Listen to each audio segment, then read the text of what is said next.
వివాదాస్పద ఇస్లామిక్ మత ప్రబోధకుడు జాకీర్ నాయక్పై జాతీయ దర్యాప్తు సంస్థ వేట మొదలుపెట్టింది.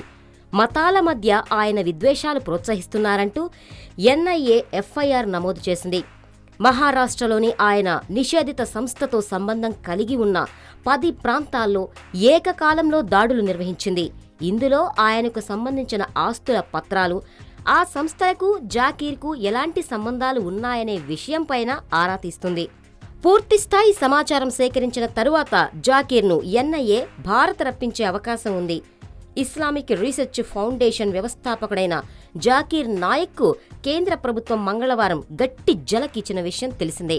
5 ఏళ్ల పాటు ఐఆర్ఎఫ్పై నిషేధం విధిస్తూ ఉత్తర్వులు జారీ చేసింది. ప్రభుత్వం జారీ చేసిన ఉత్తర్వులు వెంటనే అమల్లోకి వస్తాయని పేర్కొంది.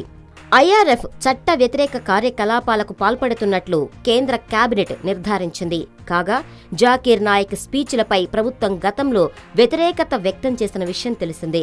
పీస్ టీవీతో జాకీర్కు ఉన్న సంబంధాలు, ముంబైలో ఐఆర్ఎఫ్లో పనిచేసే వ్యక్తులపై ఉన్న కేసులను దృష్టిలో ఉంచుకుని ప్రభుత్వం ఈ నిర్ణయం తీసుకున్నట్లు తెలుస్తోంది. మహారాష్ట్ర ప్రభుత్వం కేంద్ర ఇంటెలిజెన్స్ వర్గాలు ఇచ్చిన సమాచారం మేరకే కేబినెట్ ఐఆర్ఎఫ్పై నిషేధం విధించిందని సమాచారం. గతంలో ఒసామా బిన్ లాడెన్ను పొగుడుతూ జాకీర్ నాయక్ చేసిన వ్యాఖ్యలను కూడా ఐబీ ఆయనపై నమోదు చేసిన ఎఫ్ఐఆర్లో జోడించినట్లు తెలిపింది. నాయక్పై టెర్రరిజానికి సంబంధించిన కేసులు కూడా నమోదు చేసే అవకాశాలపై ఎన్ఐఏ పరిశీలిస్తుంది.